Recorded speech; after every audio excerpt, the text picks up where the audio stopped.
Italy, a magnificent country. It's all here. It's quite breathtaking. A place where I feel deeply connected. This is where my grandmother Polizzi's journey began. In this series, I'm returning, but I'm leaving the mainland to explore Italy's extraordinary islands. So beautiful. Revisiting memories. I haven't been here since I was a child, and I thought I'd make a pilgrimage. And building new ones. Yay! Buono. I mean, this is one of the maddest things I've ever done. Feels like a once-in-a-lifetime experience. On a journey of discovery. From the ancient, rugged beauty of Sardinia, the remains here are spine-tingling, to the splendor and surprises of Sicily. And some of the Mediterranean's hidden treasures. It does just feel a million miles away from anywhere else. Look at this. It's one of Sicily's most striking secrets. I can't believe it, it's been too long. This is my Italian island adventure.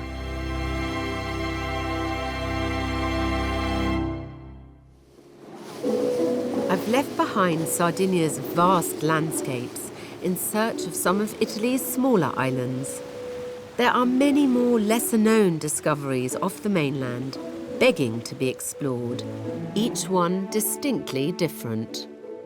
From the exclusive shores of Ischia in the Bay of Naples, to the remote Aeolian islands of Salena, and finally Filicudi, a place that will always be special to me. But first I'm heading to a legendary idyll, the sun-kissed glamour of Capri. To me, this is the original island retreat.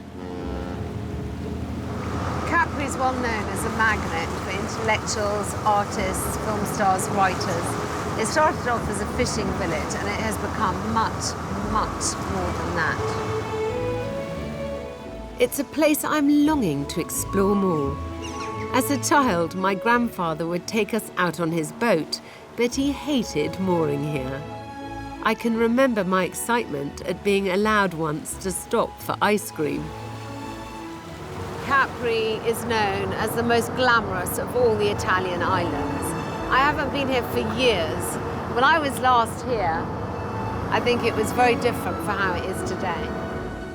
Capri has been famous as a summer holiday destination since Roman times, with its attractive blend of mythical history, glitz and relaxed Mediterranean rhythms, all a stone's throw from the mainland.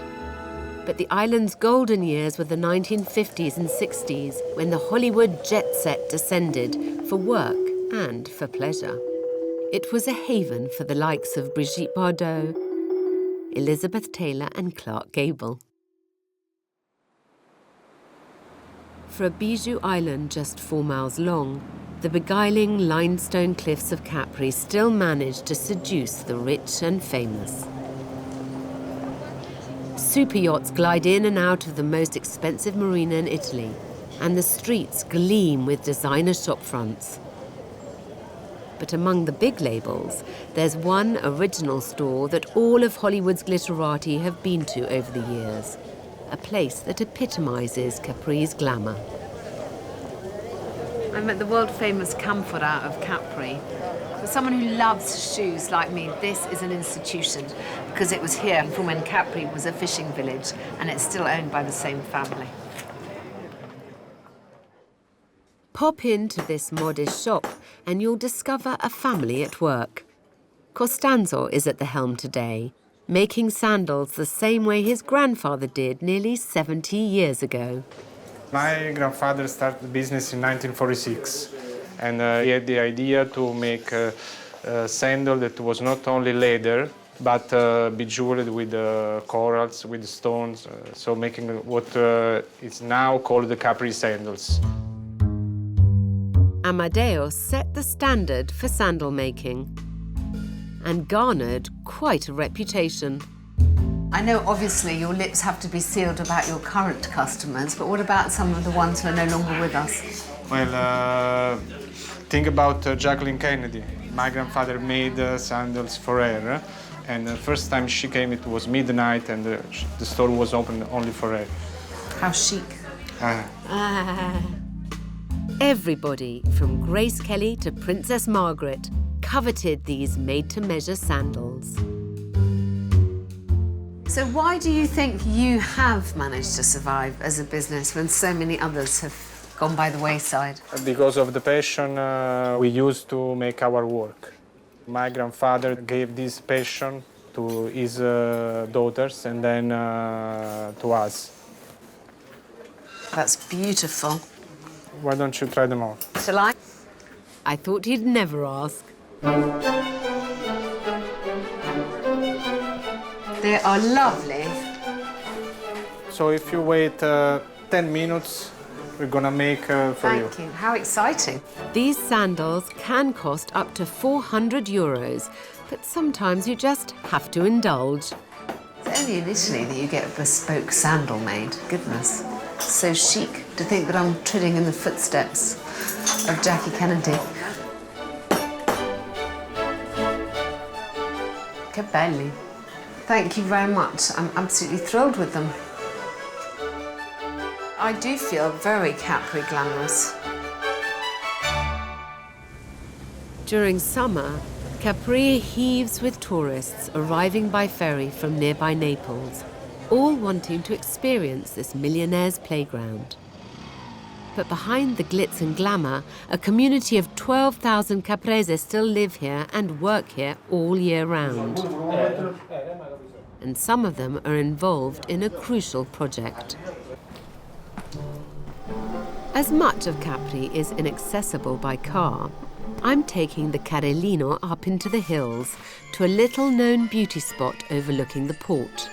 I've come to meet a group that call themselves Capri is Mine Too. Buongiorno. Buongiorno. Cerco Tonino. These volunteers are reclaiming the island's heritage. They've been unearthing Capri's lost treasures and restoring them for the locals and tourists to enjoy once again. Salve, Tonino. Ciao, Dai. come stai? Benvenuta a Villa Fersen. Che bello! Questo è uno spettacolo. Tonino, the group's founder, is a Caprese who's seen his island's beauty gradually decay. Come ti sei coinvolto in tutto questo? Sì, no, una mattina io e mia moglie eravamo andati a fare footing Sì. e allora in un belvedere dall'altra parte dell'isola e a terra c'erano dei rifiuti in questo. Allora questo belvedere guastava con tutta la bellezza. Non era possibile questo. It only took 15 minutes to transform this place, and so he decided then and there that they had to start reclaiming Capri and the bits that had been left abandoned, and it's amazing the kind of support that he's managed to garner by the community. A 40-strong team have now joined Tonino in his crusade to restore buildings like this one, the glorious Villa Fersen. Che bella entrata. Magnifica. Built by a French baron who was living in exile on the island, the magnificent 7-bedroom villa and its sweeping views were left to ruin until recently. Mimi is the oldest of the group, who, by the way, turns 80 today. Happy birthday. Thank you very much. When Mimi was young, these gardens were like a playground. E io ricordo, io sono cresciuto qua dentro. After the Count died, his sister inherited it. And once a year she would throw a party and they would invite all the children of the area. E giocavamo con la corsa nei sacchi, sa? Sì, sì. Poi con un cucciaino, con la pallina di tennis. Sì, sì. Ah, tutti questi giochi con tanti dolciumi. And 70 years on, not much has changed.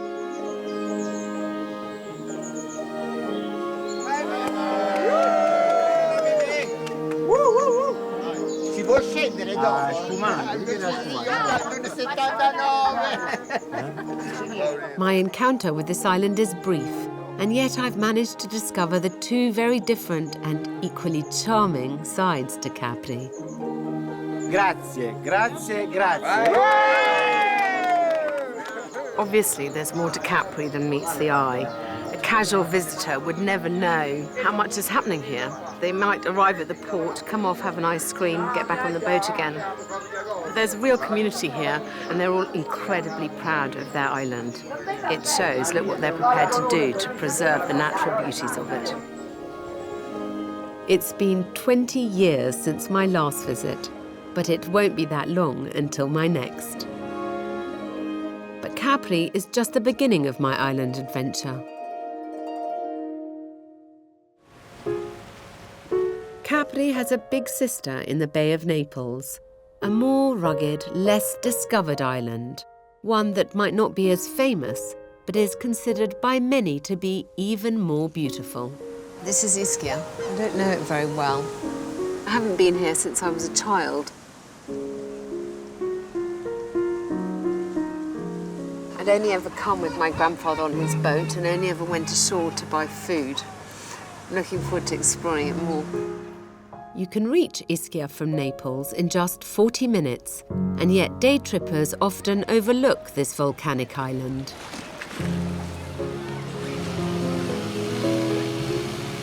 But the absence of crowds makes it a delight to explore. There are peaceful towns, sleepy harbours, and world-famous healing thermal baths.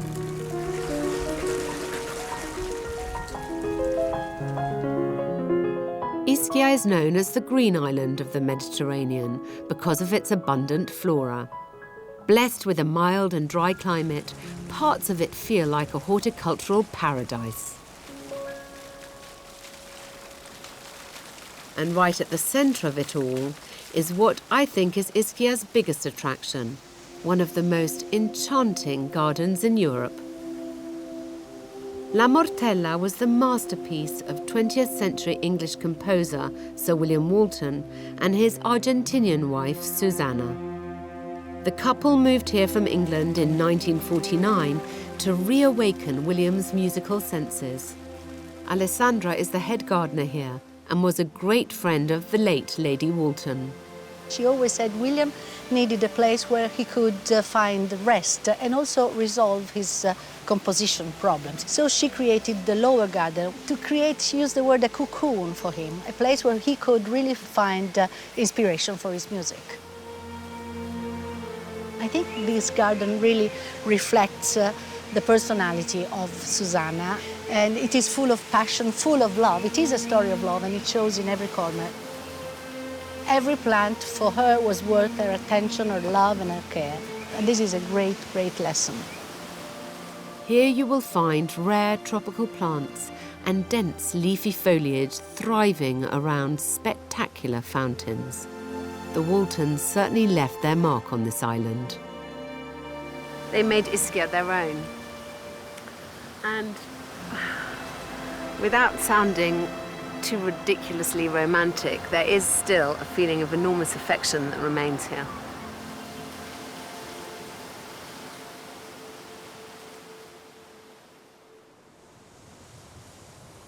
Given the sea all around it, you'd expect the culinary highlight of this island to be fish. But to find out the real story, you have to go completely off the beaten track, into the pine-forested hills, where you'll discover an Ischian institution. Hi. Hi, welcome Thank to my you. focolare. Very Please, nice, thank sit you. down. Thank you so much.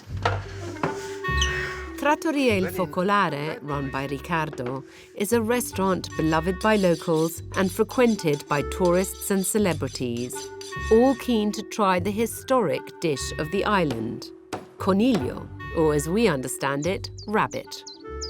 I'm really interested because this is an island, obviously, and yet rabbit is one of the dishes of the island.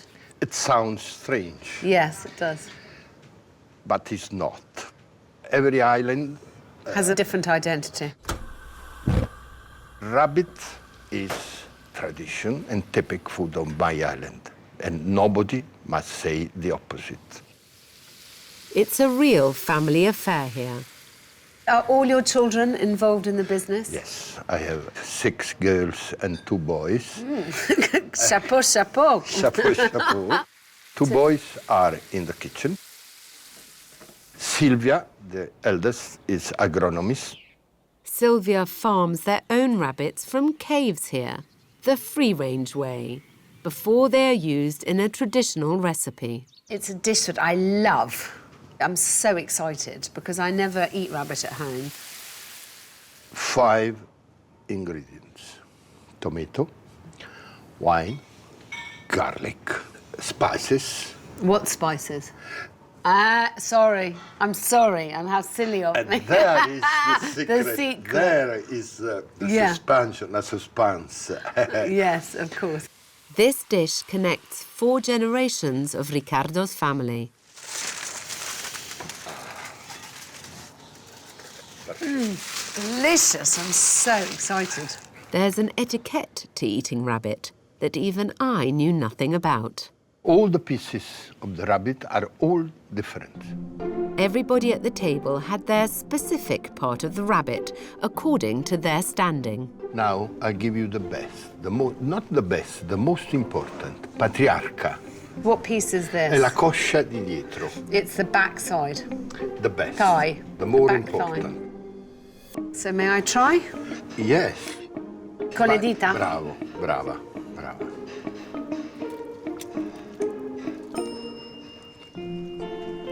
Buono. Buonissimo. It's absolutely delicious. I love anything you get to eat with your fingers, partly because it's sexy and partly because you just feel closer to the production of it. Since ever we cook in this way. It's worth the wait, but there's a sting in the tail to this ancient peasant dish. Now, attention to Yes. what I'm going to say, Yes. that because it could sound not elegant, not nice, but it's true in the peasant family. Lady, Ate last. I didn't eat rabbit at all. they didn't eat. Thankfully, Riccardo doesn't turn away his female diners, but he has managed to maintain a passion for preserving this dish that's so unique to Ischia.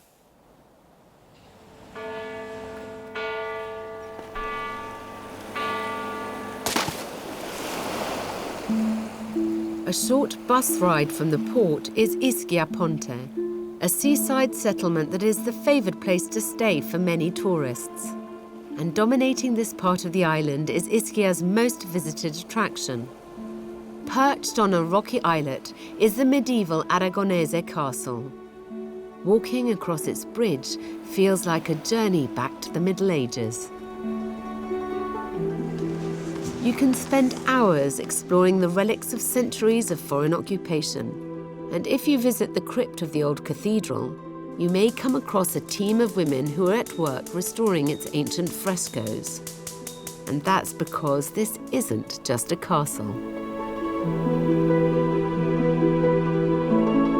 This is the European Institute of Restoration. Here, visitors can marvel at some of the world's oldest and most important historical artifacts being lovingly restored. Buongiorno, Annalisa. Buongiorno e benvenuti all'Istituto Europeo del Grazie. Restauro. Piacere. Annalisa has been here since the first precious cargo arrived. Allora, cosa stanno facendo qui? Allora, le nostre ragazze adesso stanno ritoccando questo dipinto su tavola. Watching this very, very calm procedures and these beautiful ladies. I mean, this is what you'd like to imagine restoration to be like. I'm sure it isn't always. Relics from all over Europe arrive here each year to undergo months of painstaking restoration. Quindi sta cercando di ultimare e di rimuovere questa ridipintura che c'era sotto la decorazione originale. This is from the 1600s. It's very exciting. It gives me shivers of excitement. Tutte donne qui. Tutte donne. quasi tutte donne. Perché c'è un maschio da qualche parte che nascondete. Nei sarcofagi. The only man here is in the sarcophagus. They're only women because women are more patient, are more delicate, are more dedicated, have a greater eye for detail. Who would ever have thought this unassuming and unpretentious island would play such a significant role in world history? Senti una grande responsabilità. Un grandissimo senso di responsabilità, tale che non ci fa dormire di notte. She says she has such a sense of responsibility that she can barely sleep at night. So exciting to hear this. I mean, now I've got nothing to do with this world, but I feel very, very privileged to be here. Wow. Grazie mille.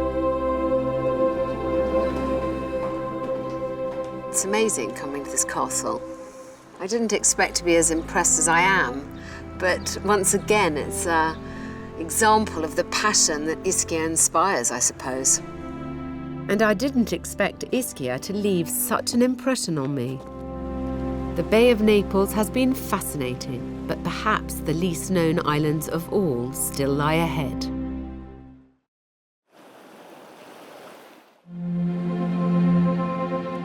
I've travelled south to Sicily's northeastern coast and the tip of Italy's toe, where the Aeolian Islands lie. The 7 remote islands are Italy's best-kept secret, a UNESCO-protected piece of paradise. The Aeolian Islands are kind of the last frontier of Italy. So few people know or visit here. Even for Italians, they're pretty unknown, partly because they're so hard to get to. I often made the long journey here during my years of living in Rome with my boyfriend at the time. It is an effort to get here, but when you do, you are amply repaid. It's incredibly unspoilt, incredibly beautiful. You feel like you're coming somewhere incredibly special and somewhere secret and magical. Some of these islands still remain a mystery to me. I'm on Salena, very different from the others. It stays green all year round. Feels very fertile and very alive, very powerful. Salena, shaped by 2 extinct volcanoes, is the only island in the archipelago to have its own natural freshwater springs. This, combined with its volcanic soil, makes for exceptional growing conditions. It's a trait that the island is famous for, and the produce grown here deserves to be explored. Clara is a proud Salinara who knows every bit of this island. So, Clara, you're from this island. Yes, I was born here in Malfa, in Salena. What has kept you all these years? Why have you never left? It's so beautiful. How can you live? I didn't know Salena before. This is the first time I've been here, and it strikes me that this is so fertile. It's so green compared to the other islands. Yes, it is. Here always there's been a lot of agriculture, and we have more than 7 vineyards. They make a beautiful wine. E poi per le scuole. E poi c'è l'aliscafo degli studenti che tutti. Clara's taking me to meet Enrico, who spent his life working the rugged terrain of this hillside vineyard. È giovane, come sale. Guarda la gioventù. È un terreno difficile da piantare perché è così ripido. Sì, no, ma diciamo, sì, ma per noi è facile, non è difficile. Apparently this is nothing because in the old days they used to go all the way up the mountainside, the vineyards, and they used to work them just with a spade before even a tractor was involved. So he thinks that this is all child's play. There is a glut of ingredients to be found here, but the one I'm really interested in is a certain type of vine that produces a very special wine called Malvasia.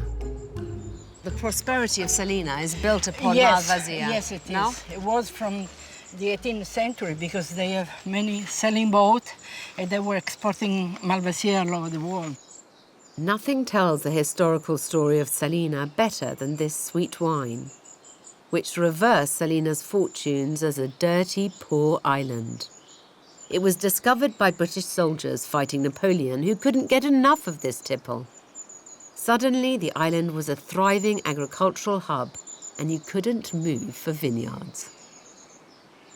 Perché cresce qui la malvasia particolarmente? Ho qualcosa nella terra che il vigneto di Malvasia, non il vigneto, il sapore, la qualità. Enrico produces about 20,000 bottles of Malvasia wine a year, and for about £15, you can take one home to enjoy. Possiamo provare? Sì, aspetta, apriamo. Well, hard work deserves reward. Cin cin. Cin cin? Cin cin. Grazie. Very, very smooth and not too sweet. And look at this beautiful colour. Io non posso bere assai perché... Sì, si fa girare la testa. Mezza bottiglia di questo. Oh.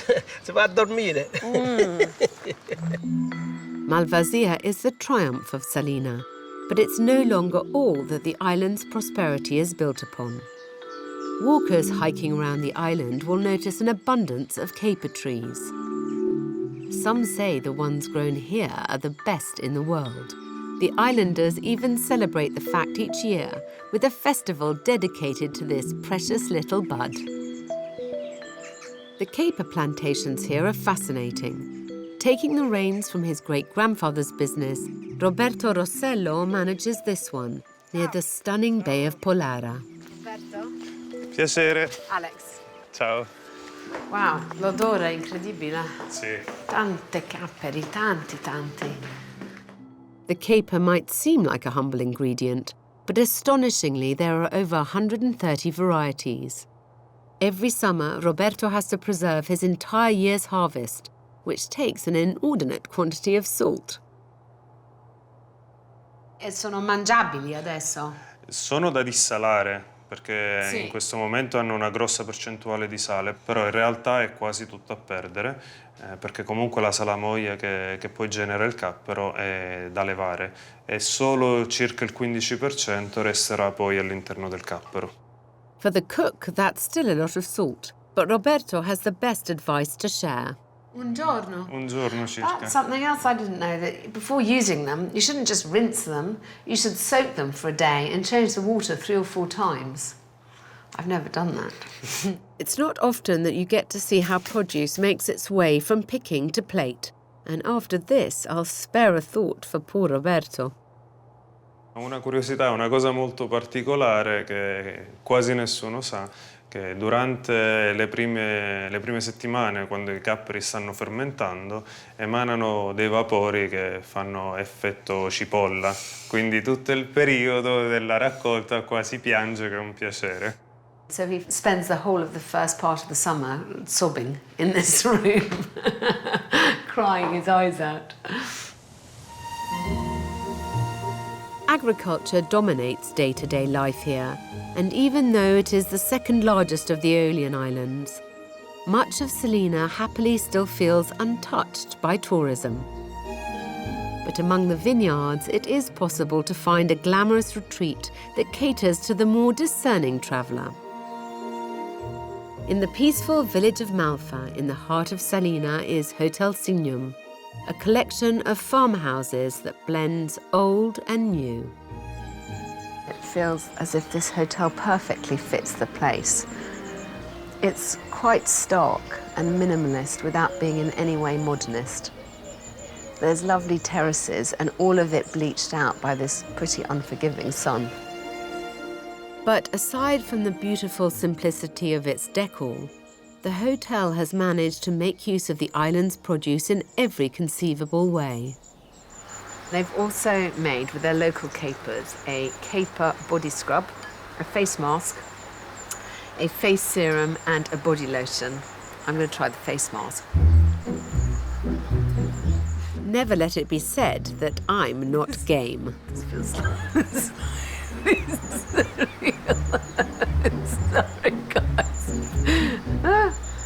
Also, completely without being able to see what I'm doing. How do I look? I feel devastatingly sexy at the moment. I never for one moment imagined I'd be sampling the therapeutic benefits of capers. How do I look? Oh, well, my skin feels incredibly soft and doesn't smell too much of capers, so it's all to the good.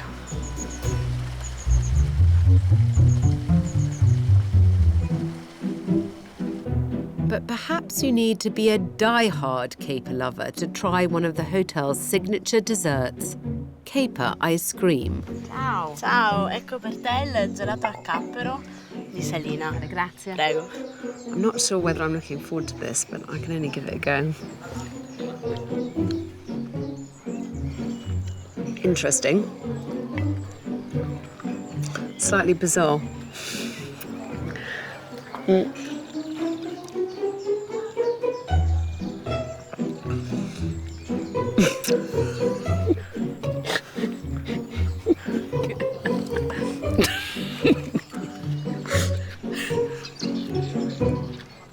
Capers are an acquired taste.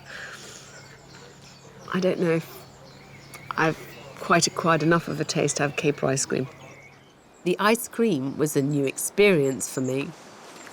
In fact, the whole of Salena has helped me see these islands from a new perspective.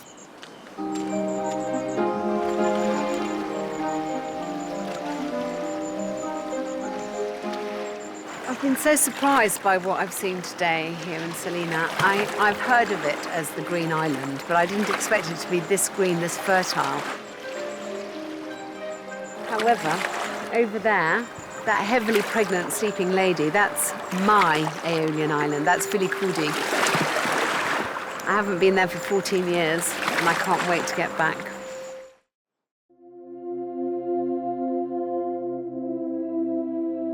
It's a mere 20-minute journey across the cobalt blue seas to my final destination, Fini. But in truth, it feels like another world. I mean, it's not very far away from civilization, but it feels like the outer edge of the known world. Here there be dragons. I spent many summers here during my younger years with my boyfriend at the time. When I lived in Rome, and I lived with Luca, this was where he used to take his holidays, and this was the view that I used to have breakfast to in the mornings. It's very strange to be back. Much has changed in my life since I was last on Fini, but standing here now evokes some reassuringly familiar feelings. I definitely feel the same magic as I used to feel on this island. I was very, very happy whenever I came to Fini, and I'm very, very happy now. So, to that extent, I do feel exactly the same. I couldn't come to Fini without returning to one of my favourite spots on the island, Pecorini a Mare.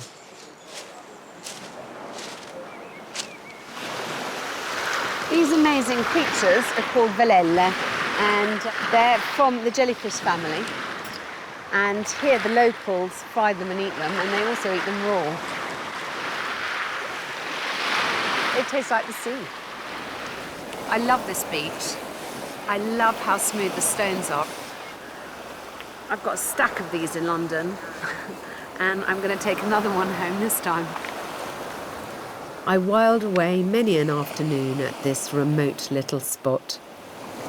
That was my favourite restaurant 14 years ago. We used to come here all the time for raw fish. It's just charming. It doesn't try too hard. The surroundings are incredible, and particularly out of season. Why would you want to be anywhere else? Here, a speciality is the most simple, yet sublime, almond spaghetti. I'm really looking forward to eating here again. I can't believe it's been 14 years since I last sat here. Prego, spaghetti alle mandorle. Grazie. Prego. This is a local dish again. I don't think you'd eat it anywhere else in the world. I remember why I like this place so much. I've always felt that you can truly switch off from life on Filicudi. Houses are few and far between.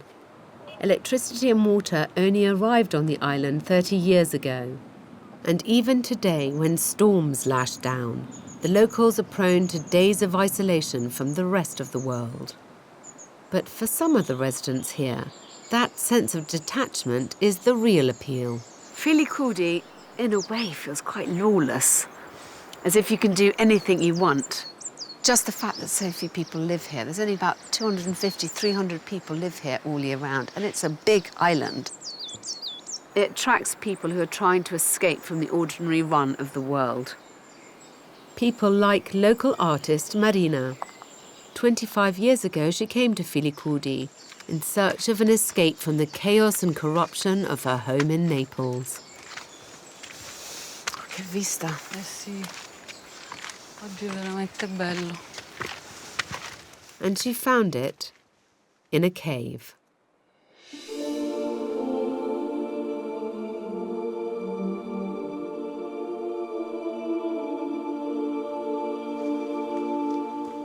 Che bello che è, però. Hai fatto un lavoro incredibile. How much work did this take? Years. Years. Everything here has been fashioned from Marina's bare hands. And I love all your lights. Questa è molto bella. Anche questa, I love this. I made them, it's my job. I prefer to use a piece of something that I find around in the island, on the beach or also in the mountain. So everything you have in here, you brought up that path, up the steps, you must be so fit. Yes, in the years. Over the years. But it's not just energy you need. I think it takes a certain strength of character to live here. The first 4 months I was without electricity. And then after 10 years, finally I had water. You must need to like your own company. I learned. You learned to be happy Yes. with your own company. Yeah. Lesson for us all. I must say, romantic though the idea is, I'm so glad I'm not living there. I wouldn't last a year schlepping up and down this path. It's a lovely idea, but not for me. For the adventurous traveller, it's possible to experience the wild beauty of this island from the water. And if you're lucky, you may be treated to a rare sight. Monica is a marine biologist. She runs a rescue unit for marine turtles. But she also runs boat trips for those hoping to explore the abundance of sea life here. Ciao Monica. Nice to meet you. I'm Alex. Io sono Monica.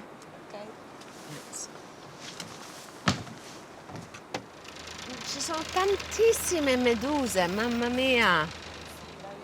The Aeolian Islands are colonised by dolphins, but Monica is researching a species that is rarely seen here, the bottlenose. Fingers crossed that we see them today. It's been a year since you last caught sight of these creatures, so I'm not holding out too much hope. Only 38 bottlenose dolphins exist around all the Aeolian Islands, making them an endangered species. Sadly, this doesn't feel like it's going to be our day. We didn't find dolphins today, but boat is still the best way to see Filicudi. In fact, it's the best way to see any island as far as I'm concerned.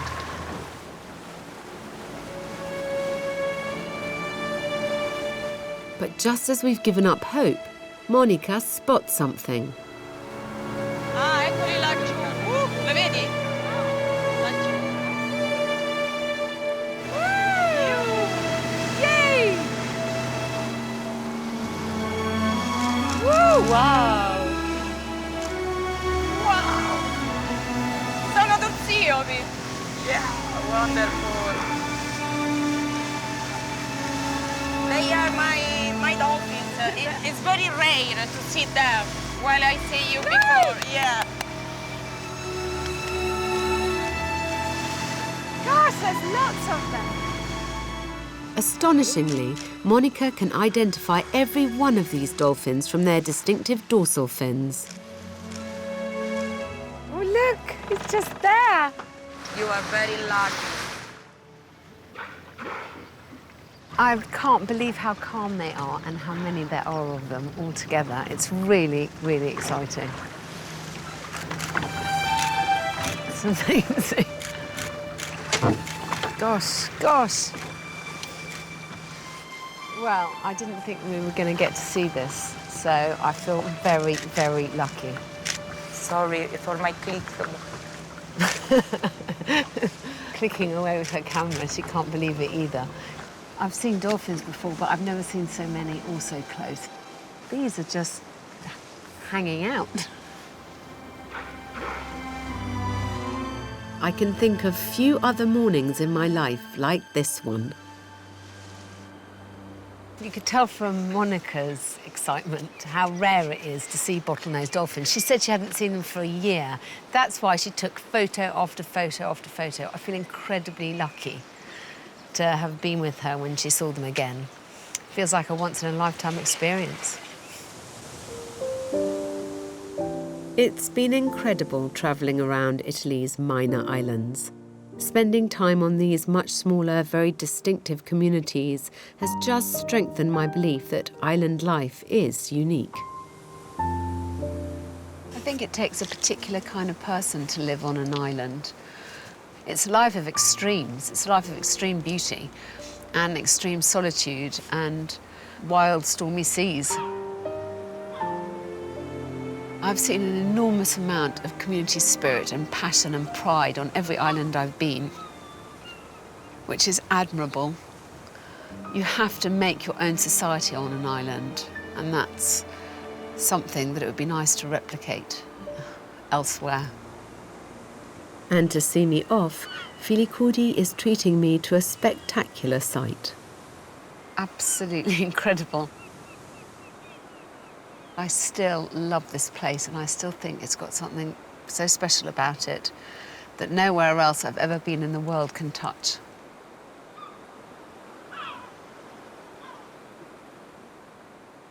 Next time, I arrive at Italy's biggest island, Sicily. Look at this. I'll be touring the north from its dizzying capital, Palermo, to the epic interior with a colourful past.